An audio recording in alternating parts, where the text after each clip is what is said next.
This video will contain spoilers for all of the numbered Xenoblade games. If it has music represented in the Trinity Box, it's fair game for spoilers. It's been a bit now. I've finally received both my Xenoblade Trinity Box OST and the special edition of Xenoblade 3's. This is not supposed to be a flex. If I do this, I can use the OSTs as a tax write-off. And while the material in it didn't include any sort of lore information like I and a lot of people were hoping, there's still a lot of interesting trivia and cool Easter eggs present in there that I want to go over still. Plus, it's not even like that was our last chance of getting any of that lore information we were interested in. Every other Xenoblade game has gotten a second, more comprehensive art book well after its release. X2 Definitive Edition and 3 all had special editions that included an art book with them, but that was not the entirety of the publicly available concept art. X and 2 got second books down the line, and DE Special Edition stuff isn't comprehensive and doesn't include all of the art that was in the old Minato Secret Files. And in the Minato Secret Files and the secondary Japan-only X and 2 art books, there was at least a little bit of lore information, so unless they make like an equivalent of the Siren model kit with one of the Ouroboros forms or someone's Levnis or Haranis, that's going to be the most likely place to get that stuff. That's probably still coming unless they want to save it entirely for the next game, and I think it would be a bit unlikely for them to change up the tradition they've had for 13 years now, with this game being the last one in an ongoing saga, and not maybe mix things up next time with the start of a new one. Another thing is, this is not going to be an unboxing video or review of any of the two OSTs. I'm not going to discuss everything in them. There are other places to easily see that kind of stuff, and I don't really think I'm suited to that kind of content anyway. But the one thing I will say is, the Xenoblade 3 Special Edition came with replicas of Noah and Mio's flutes. These are 1/3 scale replicas made out of plastic. They are not playable. Chris, I can't hit a single note on this properly. You need to stop ordering me Nopon flutes by mistake. But probably more importantly, a lot of this stuff is still in Japanese. I'm going to focus around the stuff that is in English or has gotten a fan translation. There's probably a lot of cool stuff in there, but it remains to be seen if any of this information is going to be available publicly in an official manner, or if any fan translator is ever going to do it. The biggest aspect of this is full liner notes for every song in the Xenoblade 3 Special Edition soundtrack, which is a lot of stuff, so I'm definitely not expecting that to get translated anytime soon. But the things that I'm a bit more disappointed weren't available in English are couple-page interviews with multiple composers, and an interview about the making of the real versions, not the plastic replicas of Noah and Mio's flutes, that were made specifically for recording the soundtrack of the game, as well as a small affinity chart section detailing the connections between Yasunori Mitsuda, the other composers, and the performers who actually recorded the music. The one major thing that has received a fan translation, though, is the last element of content in the entire booklet that came with 3 Special Edition, and that is the message from Tetsuya Takahashi to fans. This translation once again comes courtesy of the ever-reliable Lugalbanda from the Xenomira WordPress blog, which as always will be linked in the description. So, you know, this is the same person who did the first translation of the Siren model kit, which was ludicrously important, and since 2018 has been providing translations of various Japan-exclusive pieces of media related to the Xeno series, including interviews, other stuff from OSTs, comments from the art book, and one of the Xenoblade X short stories, among other things. Now, the only way I've really prepared you for experiencing this message is by saying there's not going to be any lore drop in here, which means I promise you're not ready for what's coming, because in the Xenoblade 3 Special Edition pamphlet, Takahashi spends half of the message talking about Xenoblade X. The message begins talking about the role of the Okuribito. This is left untranslated, with Lugalbanda simply leaving a note that this was translated as Offseer in the English version, as Takahashi is discussing things related to deciding on that name in the original Japanese. Okuribito. When this term was decided on, the music direction for this title fell into place more smoothly. This was a clear concept with a strong foundation. It could not crumble. The uniformity across all tracks is something I feel is best in the series, and I think it's incredible the way each song complements one other. Save for one song. Carrying the Weight of Life, a track that takes its cues from Engage the Enemy in the first Xenoblade. There was something about it that didn't sit right with me. I should say beforehand, the quality of the music itself is very high. I'm always impressed by Hiramatsu's passion for writing music. It's undoubtedly one of the best songs. In addition, there's no doubt that this is what users are looking for. And yet, this is what didn't sit well with me. Let's rewind 15 years.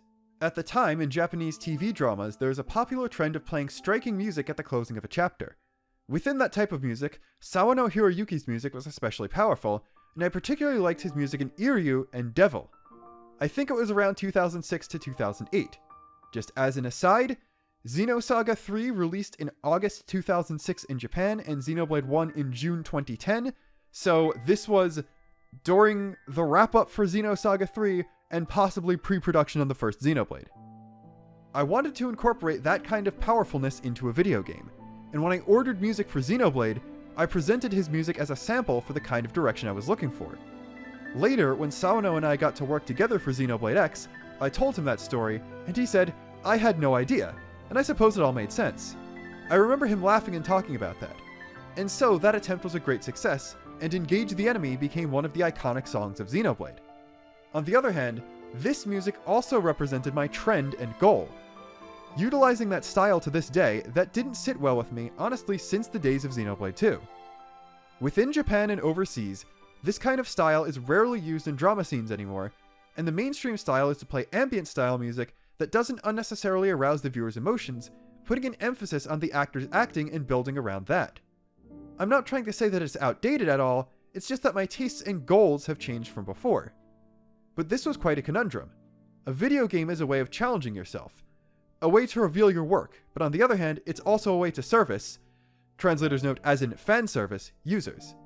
A game that cannot serve its fans has no future. A game that doesn't take on new challenges also has no future. Striking this balance is very difficult, and I still don't have a clear solution. You just have to do it through trial and error each time. As a result, Carrying the Weight of Life only plays twice in the game. This is because the song was only used when it was fitting for the situation and when it felt suitable to me personally. It's a compromise between service and goal, but I think it turned out well for a compromise. I'm sure some wish it was played a little more often, but considering that one of the themes of Xenoblade 3 is to not be afraid of change and walk into the future, I think this is as much as you can do. Rather than playing on defense, going on the offense. Change rather than maintain. This is a stance that I've continued to hold for 30 years. If there is another Xenoblade, it will likely be something vastly different from what came before. In style and music, I would like to make my next goal something that will betray everyone's expectations in a good way. On one hand, people who have been reading Takahashi interviews for a few years are not going to be surprised by a lot of what he said here, and some of the journalists that noted this translation are definitely taking things a bit too far with the assumptions made from it. But on the other hand, there's a lot we can glean about the creative process behind Xenoblade 3 in here that I think is definitely worth discussing. The first isn't really one of those things. I just think it's funny how Takahashi apparently was a fan of Sawano's music and then was like, hey, we can get him for Xenoblade X. Let's do that. And his reasoning for having Tetsuya Nomura as the artist for Torna in Xenoblade 2 was, I have wanted to work with him since my days at Square. Honestly, just good for him. If you're making your own series and have the means to include collaborations with people you're a fan of or have always wanted to work with, why not go for it? Like, Matt Colville first said it about D&D, but it's applicable here too. Take things you like and put them in your game. It's going to be a better product for that, and Xeno is very much Takahashi and any of his collaborators, including references to a lot of things they like, but putting a Xeno spin on them, so this is just appropriate, I guess. Not really much else to say there. On a more musical note, which, God, I can't believe I said that by accident, it seems like Takahashi's whole trying to do a vibe check and balance properly between fan service and what he actually wants in the product he's making is not only the reason Carrying the Weight of Life only plays twice in the base game of Xenoblade 3, but since it seems like he's been doing this the entire time he's been making games, other instances of stuff like this, such as the whole unfinished battle only playing once in Xenoblade 1 thing, probably also stemmed from this. It's also pretty apparent from this that the shift towards more ambient and low-key as opposed to bombastic overworld themes in Xenoblade 3 was under direction from Takahashi. I'd initially assumed it was done so because of 3's more dour tone compared to the previous 2 games, but it looks like he was also just kind of following trends and just going with a more mainstream style in the way he's presenting things. He references dramatic scenes in the message itself, but given how Xenoblade has always tried to use its overworlds to help tell the story, I think that's applicable there as well, especially since I do think the shift towards ambience is a bit more noticeable in the overworld themes compared to cutscene themes, although it is pretty apparent there as well. And also, then of course, just remember the fact that 3 is the first game in the trilogy to not pretty clearly be a shonen anime, so on that metric alone, it would make sense to go for a different musical style than the first 2 games. Then of course, for Future Redeemed, you get Matthew as the protagonist, and the previous 2 shonen protagonists grown up are also there, so we immediately go back into the bombast with Weight of Life playing once early on, and then Sent Omnia's theme being yet another all-time banger track as opposed to a still good but a bit more low-key classical Xenoblade 3 ambient one. I do think it is telling that Takahashi is clearly aware that people are not going to like every single decision he makes, but that he wants the series to keep feeling contemporary and doesn't want to be restrained by having to do things exactly like Xenoblade 1 did every time, which is another reason he went for the more ambient music. It's not necessarily a case of chasing trends, but more so of just following conventions in the type of scene and story he's trying to do at whatever time he happens to be developing a certain game. A very easy non-musical example of him doing this is in the art style of each game in the Xeno series. You could pretty clearly tell when all of them were released just by taking into account the decade of anime the art style is most influenced by, and then adding a couple years to account for the amount of time between initial concept art and actual game being done. Predictably though, it's the last paragraph of this message that has the most people talking, and it's in kind of the usual annoying way where people extrapolate way too much out of it. So, while I do like making my wild predictions, I also like keeping people's expectations in check, so I'm going to give my own interpretation of this. The whole "if there is another Xenoblade" statement has been read way too far into, I think. People have been taking this as either an indication that the series might actually be done, or that they're changing the name to Xeno something else, which, like, no, just kind of no. I think some people are also forgetting that over a year ago, in a message that was sent to Japanese fans who purchased Xenoblade 3 soon after it came out, Takahashi did specifically say that between base game and Future Redeemed, you would be able to tell about the future of the Xenoblade series, implying that there would be more Xenoblade series to come. And while I think just on a meta level, it would be a good idea to change from Xenoblade to Xeno something else after this, because there's been a sort of clean break with the end of the whole Klaus thing, Nintendo probably wouldn't let them do it just in terms of brand consistency, and I can't really blame them. Xenoblade is easily the most popular of the 3 Xeno IPs now, and changing from Gears to Saga and Saga to Blade in the first place only happened because Takahashi lost access to the preceding IP because he moved companies. So with Monolith becoming a kind of important studio for Nintendo now, there really is no reason to change it at all in the future. If it ain't broke, don't fix it, and I'm pretty sure it ain't broke right now. The part that got people talking the most though is, of course, it will be something vastly different from what came before. In style and music, I would like to make my next goal something that will betray everyone's expectations in a good way. I'm gonna let you in on a little secret here. This is most likely the strongest it's been worded yet, but he says something like this pretty much every single time. Xeno will always have certain Xeno elements, but it really likes to reinvent itself every time a new entry comes out. If you don't think Xenoblade X is vastly different in style and in music than Xenoblade 1, I'm not sure I really know what to say. Xenosaga is very different from Xenogears, Xenoblade 1 is very different from Xenosaga, Xenoblade X is very different from the Klaus trilogy, and even every game in the trilogy is very different from each other, at least when viewed under the lens of 3 games in a JRPG series released relatively close to each other, and you kind of completely ignore the last 20 years of Final Fantasy.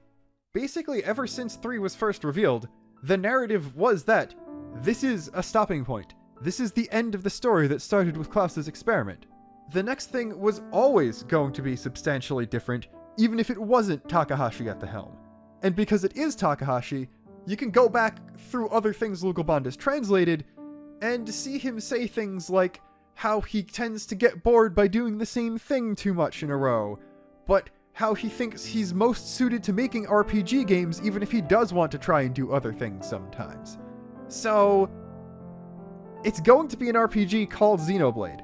That's basically the only thing we can guarantee about the next game, and before we played Future Redeemed and saw the teases there, that was already all we could have been able to tell just by playing Xenoblade 3. So, this whole thing isn't as much news as you'd really expect it to be.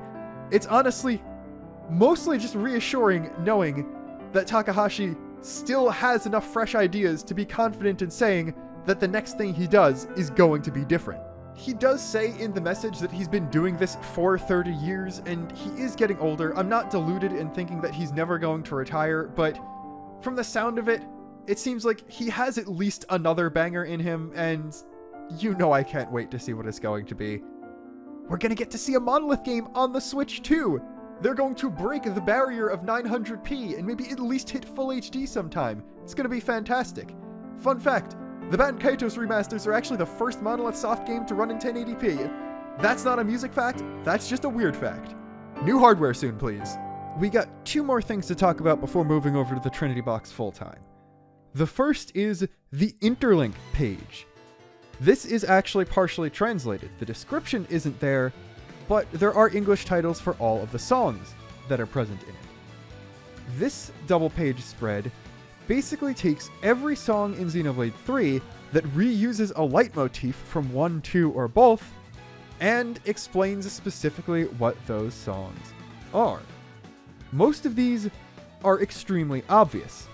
Carrying the Weight of Life is in fact Engage the Enemy plus Counterattack. A Lace Highway is in fact the Hidden Machina Village. Did you know that Nia's themes are both based on Drifting Soul? The thing that gave me the most pause, though, is right near the bottom, and that is New Battle, the Future Redeemed battle theme. It is apparently a combination of mechanical rhythm from Xenoblade 1 and Still Move Forward from Xenoblade 2, which I think are pretty universally regarded as the secondary regular battle themes in those two games. I had no idea of this until I saw that. If you listen to it again after hearing those two songs, you can absolutely hear it immediately, but I'm just not on the same musical level as the people who made this stuff because it took it being pointed out for me to notice, and that's probably going to be true for the vast majority of people watching this video as well. For the last thing, though, we have to go back towards the end of the pamphlet to the page across from the Takahashi message, as it has these words, and in English, our future upon these melodies. This is arguably the closest thing to arc words or a thesis statement for Xenoblade 3 that we've ever really gotten. And the best part about that is, we get things like that for the other games as well. We simply just need to move over to the Trinity Box. Again, if you really want details on all this stuff, watch an actual unboxing video or even the Omega scuffed stream VOD on my second channel of me going through all this stuff and ripping the CDs from the Trinity Box. But to make things short, on the inside of the spine of each CD case in the Trinity Box, there is one phrase. For all of the discs that contain music from Xenoblade 3 and Future Redeemed, it repeats the English phrase that we just talked about. Our future upon these melodies. But that is only true for the Xenoblade 3 ones.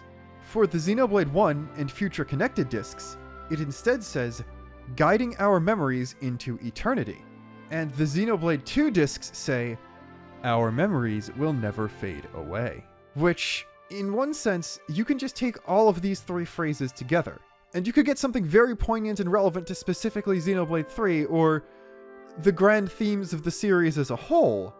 But it also might be kind of interesting if you just view each phrase in the context of its original game, because the Xenoblade 3 and 2 ones especially really fit alongside there.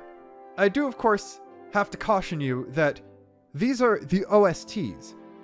Both of these editions are being put out by Procyon Studios, Yasunori Mitsuda's company, and not by Monolith Soft or Nintendo in any direct way. But the Nintendo and Monolith Soft copyrights are on like every piece of material in here, and Takahashi wrote something for the booklets in both collections, so I'm going to assume that besides like the content of other people's interviews, he did have final veto power over relevant information. At the very least, I do think we can view the phrases as thematic cornerstones for the musical identity of each game, viewed from the perspective of hindsight and the entire trilogy being done by some of the people who made that music. The booklet this time is a bit longer, but a lot less involved. Bouncing around a little bit to different points in the book itself, the last page has the 3 phrases from the inside of the disc spines, this time in both English and Japanese. And basically the entire first third and change of the pamphlet is simply a massive track list of every single song in the Klaus Saga. This is honestly kind of worth studying, even if I'm not going into it in depth, because having the English and Japanese titles for everything right next to each other lets you see a few things that you might not have before. Because it's been 13 years, and just by necessity the people and philosophies of localizing this stuff have changed, some titles that were the same in Japanese across multiple games were rendered differently in English. For instance, this is kind of a big deal actually, look at the Japanese name of Time to Fight. Pay attention to those kanji. Look at the Japanese name for Battle, the most common regular battle theme in Xenoblade 2. It is the same kanji. As far as I can tell, that literally does just mean battle. They chose to translate it as Time to Fight in Xenoblade 1, but more accurately in Xenoblade 2. In fact, if you go back and look at the version in Xenoblade 1, that is kanji plus 1 exclamation point. Xenoblade 2 is kanji plus 2 exclamation points, because it's Xenoblade 2.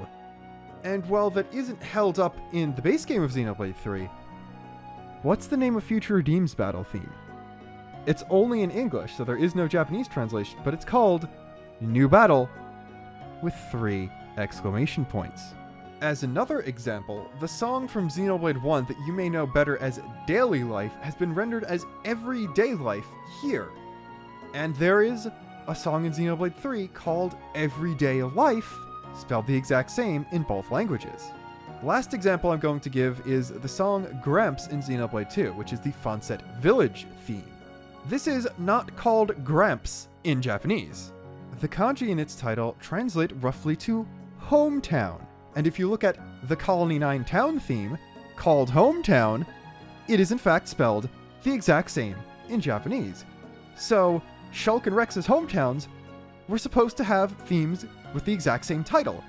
And I'm pretty sure I know how this happened in the English version. I think it's reasonably well documented at this point that, when they were working on the localization for Xenoblade 2, they did not have access to the entire game, or probably a full build for most of it based on stories of how the voice acting went.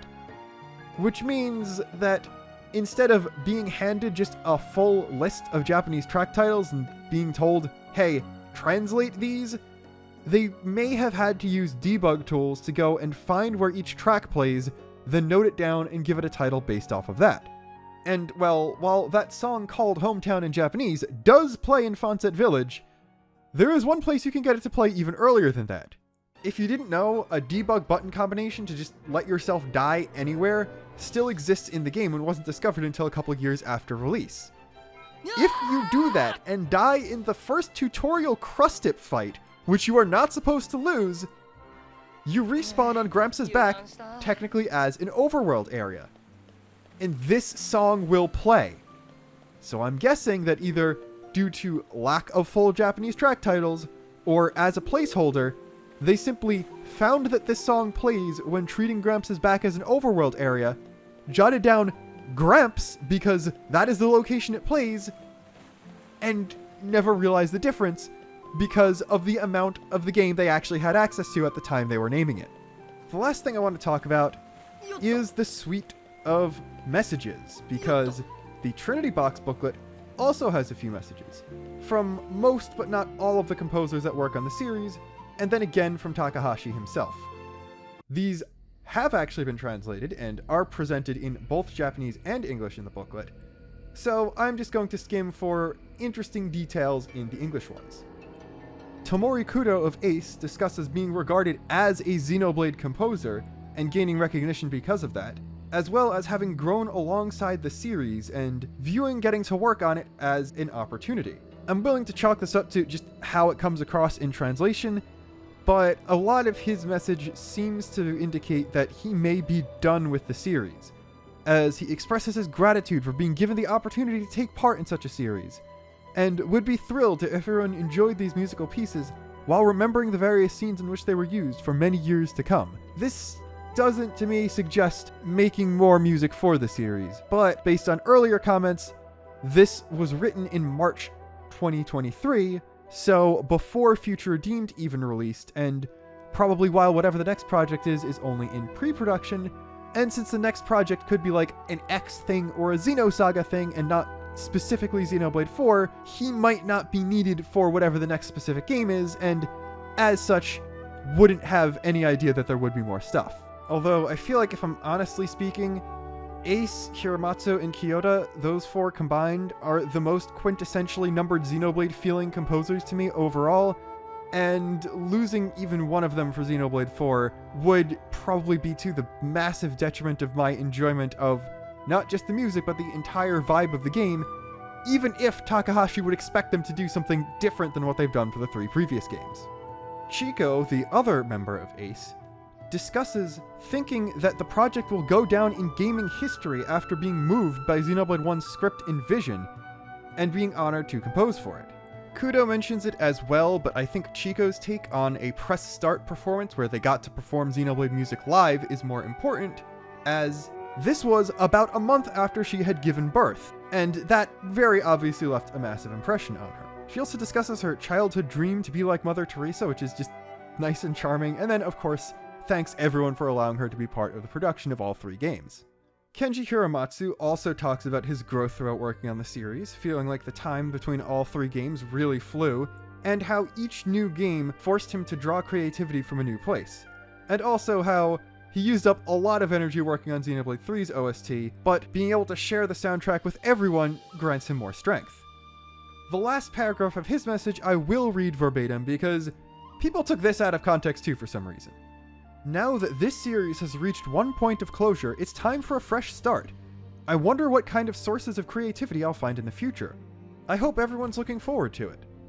Like, yeah, out of context, maybe I could see you interpreting this as either the series being over or Hiramatsu leaving the series.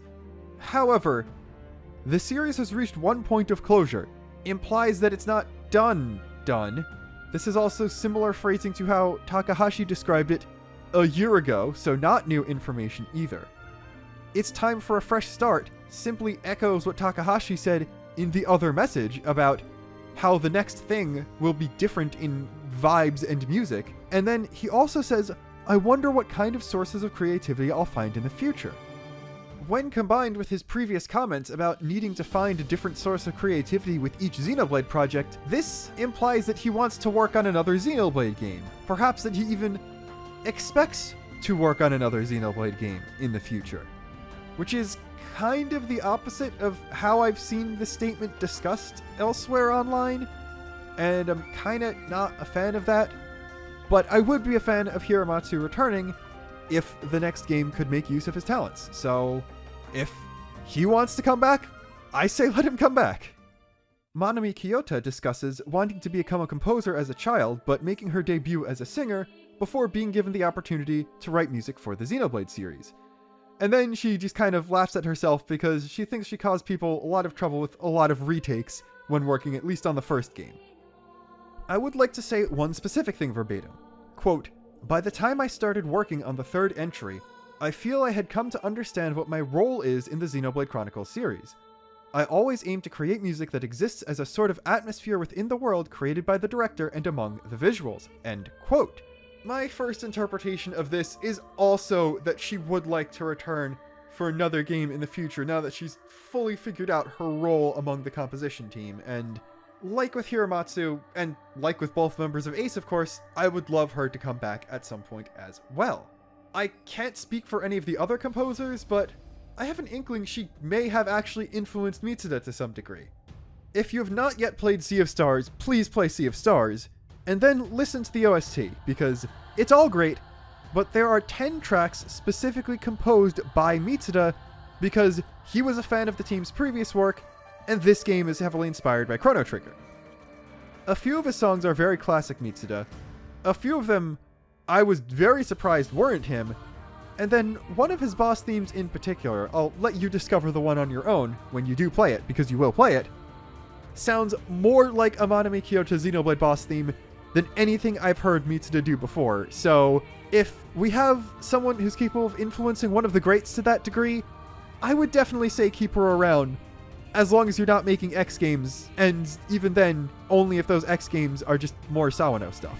Speaking of Mitsuda, we're going to skip his message for a little bit and talk about the 6th one, which is Takahashi's. A lot of it is simply discussing the process of working with different composers, finding their specific strengths, finding it easier with each successive game because he knows them better and can work with them better, and then also just a little bit of joking around about having known Mitsuda for 30 years and working with him for that long and stuff like that. He apologizes for everyone for sticking with him over the past 15 years, and then in parentheses, twice as long to Mr. Mitsuda. But my favorite part is about Torna's soundtrack. I'm going to read this entire paragraph verbatim because it's really funny. Quote, "Speaking of mechanisms, the incorporation of a jazz-style atmosphere in Torna the Golden Country is fresh in my mind. While the main reason for it was simply because I liked an American film I watched in 2015 titled Whiplash, there wasn't enough time to implement it in the main game, and considering the flow from the music in Xenoblade, I decided it would be too abrupt, so I incorporated it into the additional story rather than the main game. Considering each composer's style, I was confident that it would go well and was very happy with the result." So, yes, Torna's genre shift into Persona 5 was inspired almost entirely by Takahashi watching a movie and seeing J.K. Simmons swear at high schoolers for a bit. And the only reason it wasn't the motif for the entirety of Xenoblade 2 was just because there wasn't enough time for that. I love anecdotes like this, and this makes me more excited for where they go with the music for the next Xenoblade game, because bunch of composers, clear interest expressed in returning. Takahashi, clear confidence in a lot of those composers to do whatever style he thinks of. And then also Takahashi can come up with an idea for a new musical style from literally the most innocuous of things. So, like, I don't know if they've started pre-production on the next game. They probably have to some degree, but I don't know at what point in the process Monolith incorporates music into their projects. So, we have no idea where the inspiration for the sound of the next game is going to come from. And who knows, Takahashi might not have even discovered it himself yet. And that is just another thing that gets me excited about the future of the series. Lastly though, I would like to end on Mitsuda's message, as all of these collections of songs would only be possible with his production company. He was the entire producer of Xenoblade 2's OST and did a lot for 3's as well, and was the composer of Xenogears, the game that started it all, even if he only did one song for Xenoblade 1. This one I think needs to be read in full.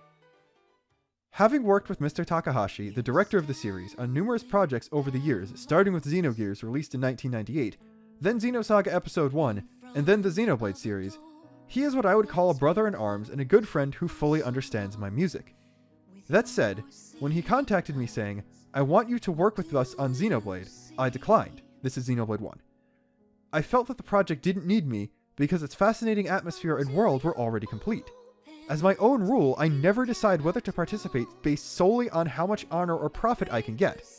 Instead, I always try to consider what kind of music and sound the game wants and whether it really needs my color. After he contacted me, I concluded that the game's already established world didn't need anything new.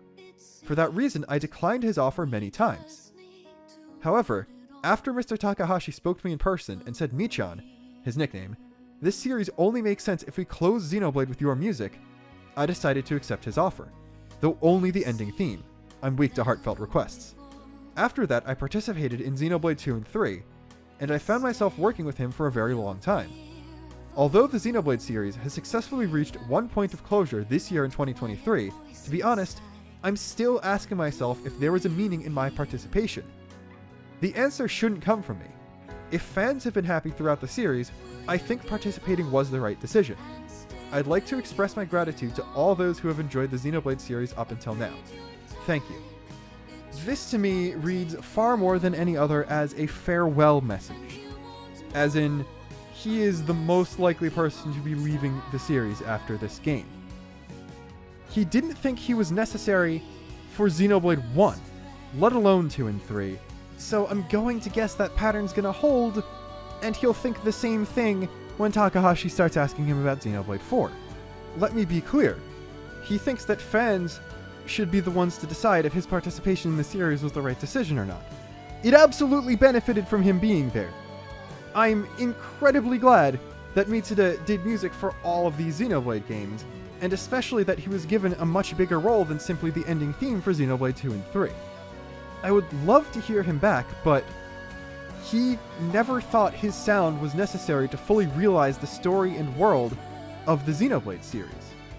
And now, after the whole story arc has been completed, the first time his comrade in arms Takahashi has been able to end a story arc on his own terms, and going out with Future Awaits, an absolute triumph of a song both on a musical and a meta level, drawing in things from every Xeno game Mitsuda worked on, from the first to the last. I don't really know what else he can do. He can make more fantastic Mitsuda sounding songs for Xenoblade 4 and 5 and 6, but listen to the soundtracks of 2 and 3.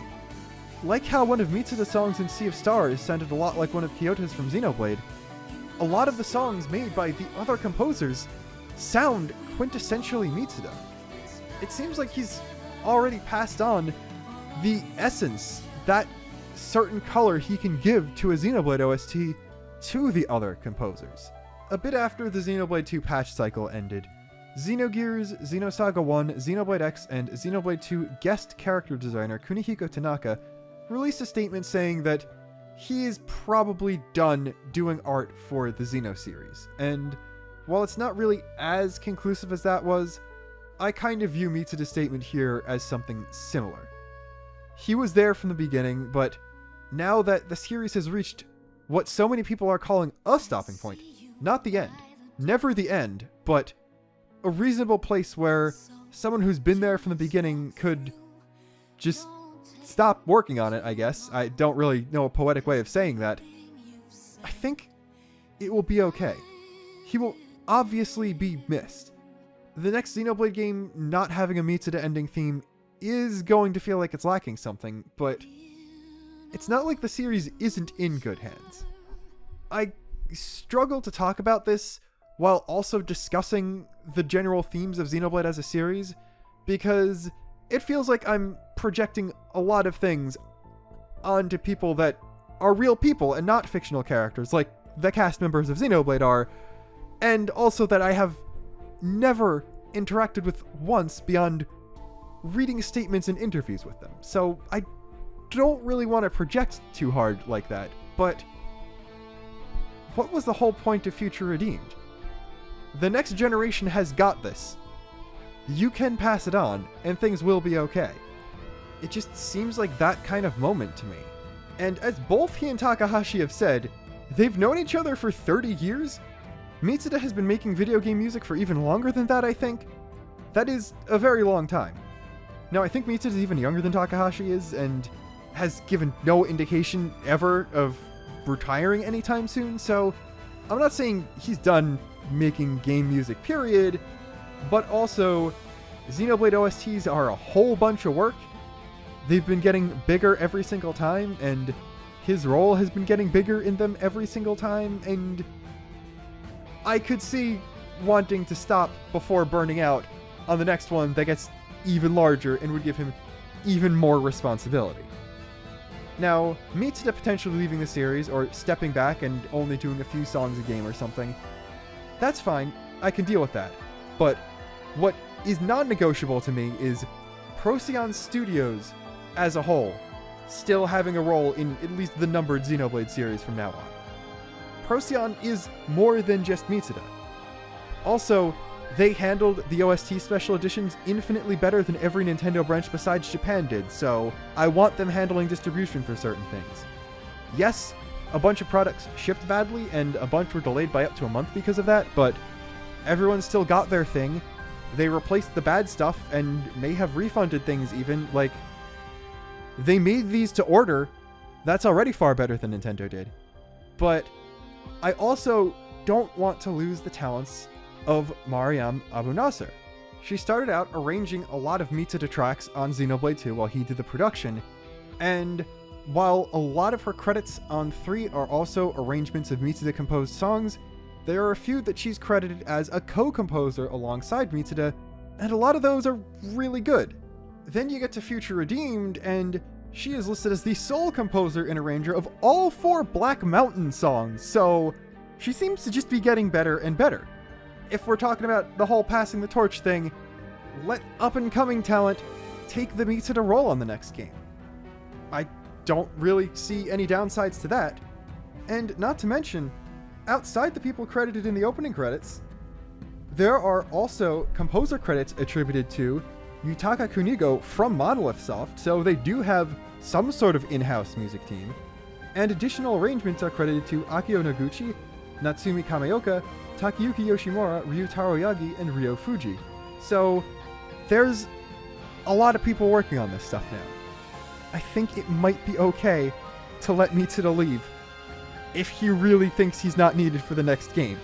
Ultimately, I'd completely be okay with his decision to leave the series, as sad as it would be to see him go, though in the end, this really all does depend on how persuasive Takahashi feels like being if he does need him for Xenoblade 4. And I don't want to speculate too much about this kind of thing, it makes me feel a little icky, so I'm more than okay with, after this video, just waiting until the next game's revealed to see who is bringing more fantastic Xenoblade music to our ears next time.